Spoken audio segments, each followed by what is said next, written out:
Mark 6. And this is our second attempt at recapping.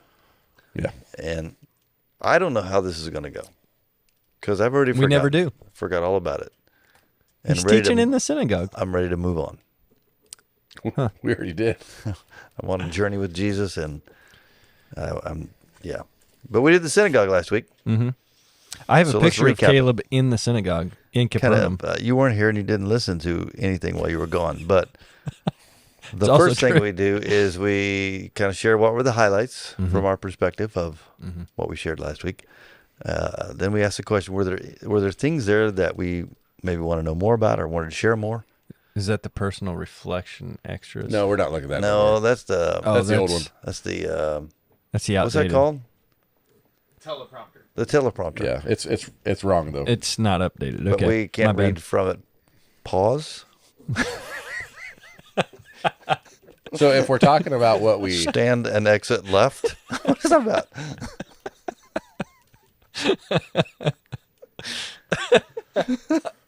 I'm not going to say anything. Not going to do it. Not going to do it. Are you going to watch the debate this week? Okay, I'm going to tell you. It's going to be an incredible show. Yep. There's people, let me just say this, there's people in some of the states I travel to that really believe that Biden is going to win that debate. I'm not sure who decides who wins, but they're convinced they're going to. Whoever you want to win beforehand is who won. That's kind of my thought, too, is like whoever you already think is winning is winning. There's no logic or rationale in this process anymore. It's all just blind allegiance. I'm going to tell you a secret. You live in Illinois, and there's a lot of people in this state that think that, too. Yeah. Yeah. Think whatever. Okay, let's go to Mark 6. Hey, for our at least talk about something we kind of know for our viewing about. and listening audience, and those that were not able to come to Effingham, can you describe what you set up and what you did? I had a lot of fun with this text. There's so much here when cultural Hebrew culture, things that I feel like we needed to clarify, not necessarily for action points, but just a base knowledge that would be useful in the future. And so things like, there's one temple, there's many synagogues. What was a synagogue? What happened in a synagogue? What would have been the protocol and things that would have transpired there? Why did Jesus do what he did? Why was he allowed to do what he did?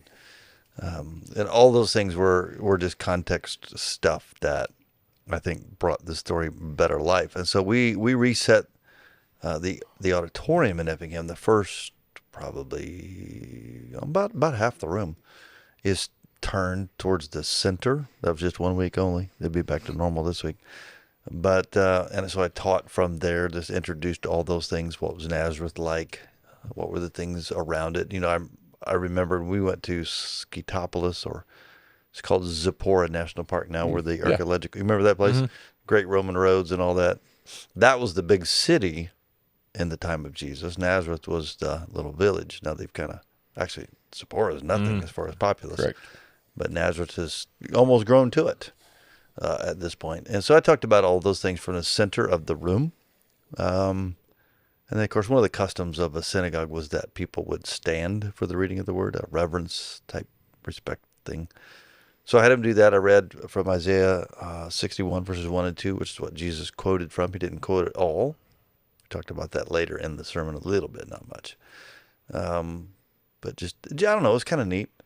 Kind of made people uncomfortable. I think sometimes it's good for us to get out of a pattern, although not everybody agreed with that. Because they had to find new seats, great challenges of church today. I said we change stuff sometimes just so we can change stuff when we need to change stuff. If you never change anything, never change anything until you have to change something, then it's almost impossible to change. And so I think it's good once in a while just to mess people up. One part of that gave him that visual, because that's how the rabbi or the teacher would have taught too, from the center of the room with everybody else facing towards him. And we talked about receiving that. The dialogue element of things that weren't structured like an audience observing, with a performer. It was more of a participation and community experience. So all those things I thought were really positive. I had fun with it because it was that's challenging. with people were around not all sides, but most of the way around. It really felt weird, but it was fun to do that. I think it benefited people. So that's what I did. Is that Cool. what you're talking about? Yeah. That's good. Yep. I didn't get to experience it, so I wanted to hear what it was like. So cool. Yeah, we didn't set up Clay County that way. The room here in Effingham was conducive for that because it is not very deep but very wide. Right. And so we could easily turn it. I think structurally, just physically, the layout of the room in Florida would have been difficult to do that with. So I think that's probably a wise choice. Yeah. We still went through some of the things. I thought, Mark is I call it the action movie version of the Gospels. Almost because, like a Cliff Notes action movie. Yeah. And so I think something that's very interesting here is Mark slows down and gives us some detail that maybe we don't really even care about.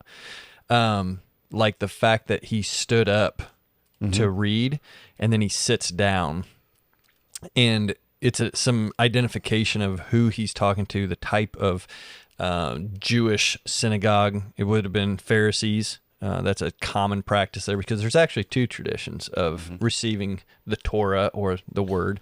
Well, that's a part that made this complicated because you can't really definitively say a lot of that cultural detail because it's like churches today. I mean, what's church like? Right. It depends on where you're at. Yeah. So same it's basic hard. things, but they do things a little different.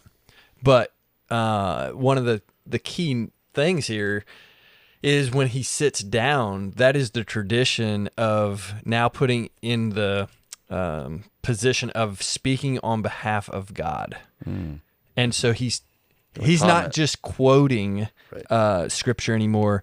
He is now, when he says, today in your presence this has been fulfilled, he's speaking as if God is speaking to them. And so he reads this and then he makes a really bold claim. Today. It's him. Like, he is the fulfillment of the prophets and all of the things that they have been saying. He's the fulfillment of what the law was intended to do to bring them to the presence of the Messiah. He's the fulfillment of the sacrifices that are mentioned in Leviticus. He is the fulfillment of all things. And one of the things we pointed out in the teaching in Clay County is that Jesus, in the book of Mark, he says something and then he does it. That's the pattern, back and forth. He says it, he does it. He says it, he does it. And he hasn't done it yet. He's said it right here. And what we're going to see is everything from here forward is leading to the cross, where he accomplishes it, and ultimately the resurrection. So in my preparation, I wrestled through, because we've got 3 accounts, Matthew, Mark, and Luke. But Luke is much more extensive, and there's a lot of question. Just reading them on a surface level, I never unpacked this, but reading comment about them, there's question as to whether that's the same event or are we talking about different events here. Did you dig into that any? Yeah. At least personally? So I did. I didn't. I alluded to they are the same event. I think they are. That's my conclusion as well. But boy, there were some pretty influential teachers who don't believe that. That is a definite possibility. I think they are. There was so much overlap. Yeah. Well, and so here's why I think that, because in Mark, so Nazareth is only mentioned 3 times in the book of Mark, and every time they're mentioned, they identify who Jesus is and what he has come to do.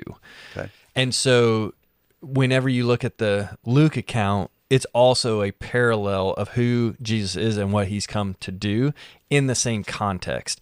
So whether this was the exact same event or this happened maybe at a different time, I believe they are pointed to the same idea and same context of where Jesus is leading all these things. Yeah, Mark obviously doesn't tell us every detail of what transpired. I mean, it takes like 20 seconds, 30 seconds to read through it, right, and make the comments.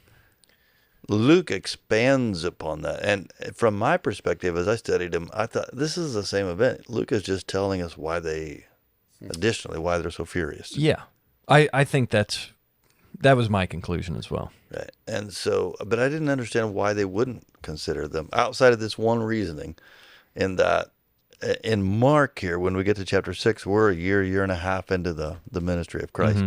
Luke sets this story up to be almost the beginnings of his ministry. And I wasn't sure, I'm not quite sure still why he did that, other than he's trying to unpack a narrative there. But why? Yeah. And so I think you have to remember to who the audience is intended for as well. Roman Christians or Theophilus. Right. And so, Luke is giving a different account with more perspective and insight, context, all these different things. But I think the audience and how the gospel accounts are written, though they share, we have the synoptic gospels, they're sharing the same events. They're not always in the same order based upon who they're being written to and the intent of the message. So I think that's just something that would be where I would land on it, but I think they are the same event. I just connected a dot in my mind from our previous discussion before we started going with the podcast today. And what happens in Luke as the story is unpacked, he references Elijah, who had to go to a widow in Zarephath in Sidon. And then he references Elisha, who heals a Naaman the leper. Yep. So we're talking about two Gentiles, one being an enemy even.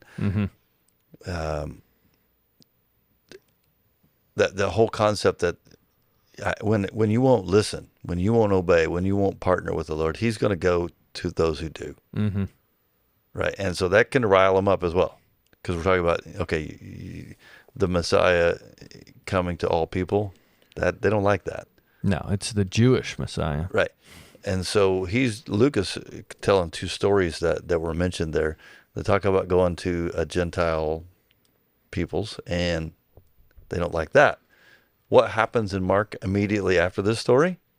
The issue of clean and unclean. Right. And we're going to the Decapolis, which is outside of Israel, the nation side. We're going down the eastern shores of the Sea of Galilee, back over where the Gerasene demoniac was set free from the legion of demons. Yep.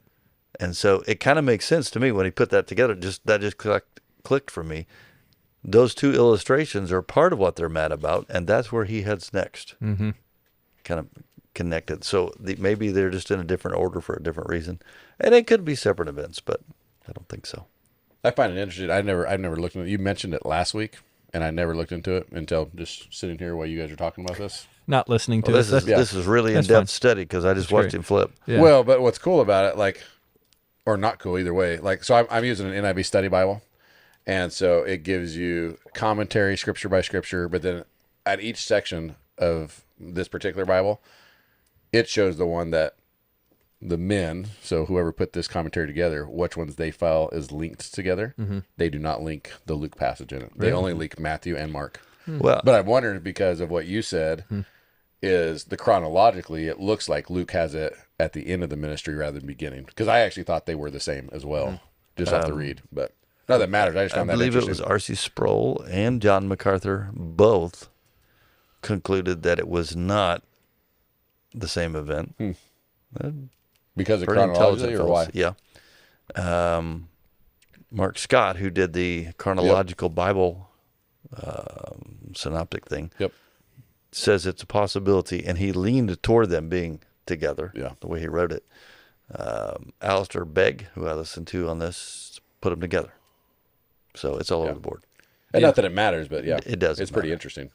It The doesn't message matter. is still the same. Correct. It is the same, except I think there's great power in looking at that connection in the Isaiah 61 and why they responded in such a way today. Yeah. Today, I'm telling you, I'm the Messiah. Yeah. That's a big deal. My point of emphasis this week was kind of drifted towards, they knew him really well. And he's, in so many ways, just like them. But he's not. But he needs to be just like us, but not like us, to be our Savior. And I think that's a beautiful concept when you step back away from it. I think people today would even struggle with, Here we're talking about a guy who 2,000 years ago, the other side of the world, Middle Eastern culture, never marshaled an army, never wrote a book, didn't have proper training. You're telling me that's my answer for eternity? Mm-hmm. He's not that much different than I am.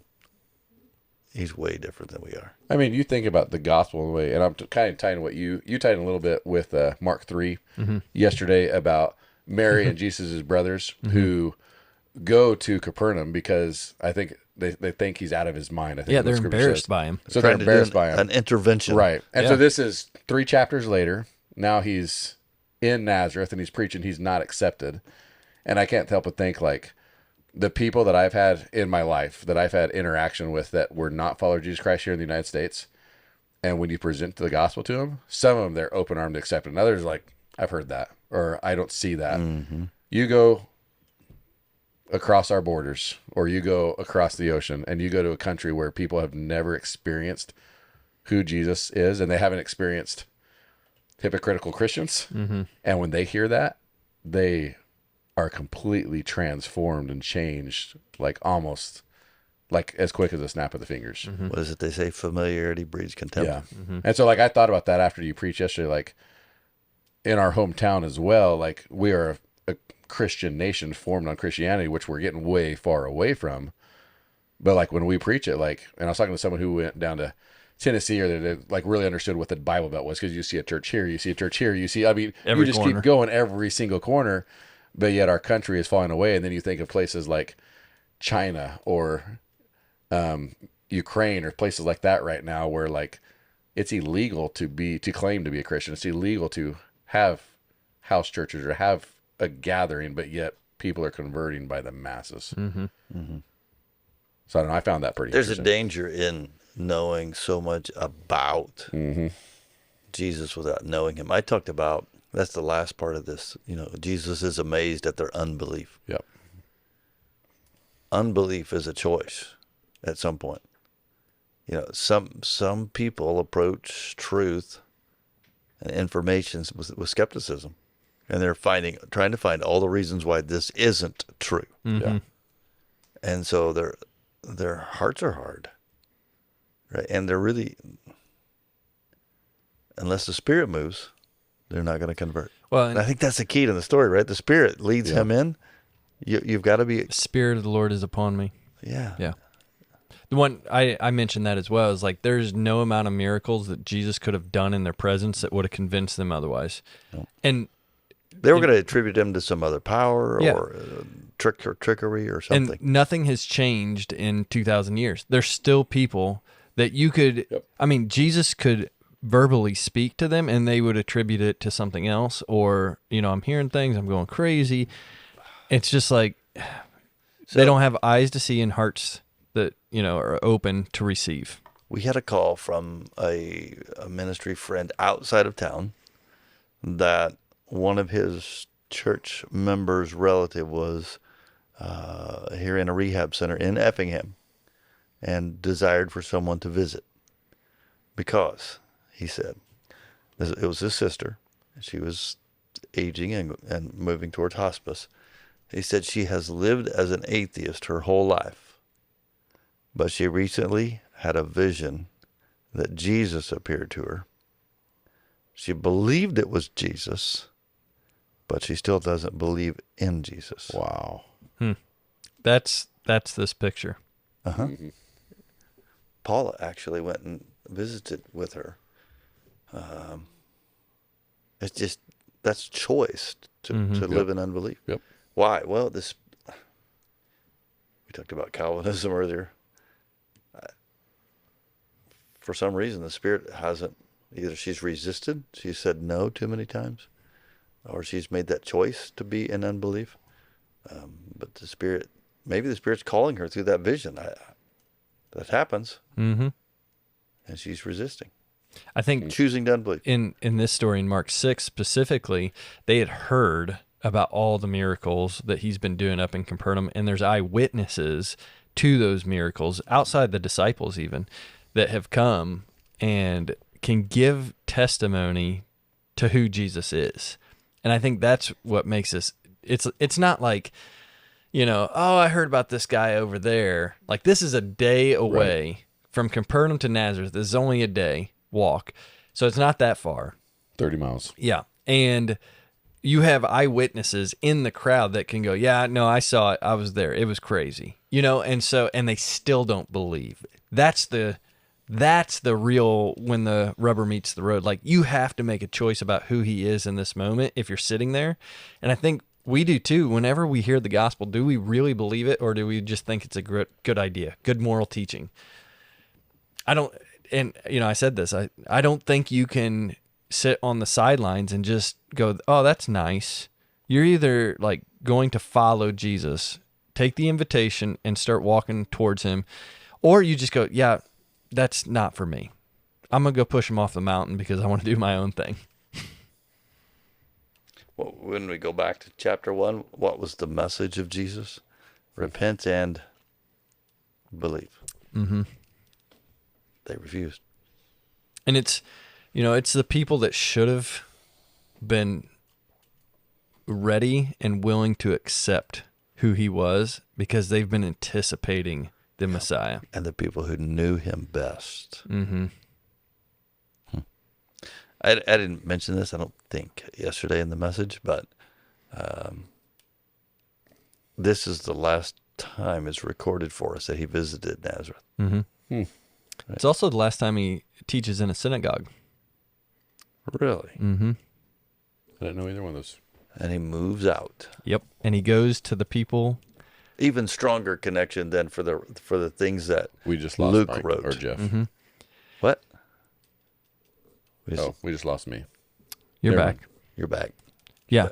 So it's even stronger evidence that these are one story. Mm-hmm. Because those two go to Gentiles illustrations is exactly what he does. And later on, it's just a pattern.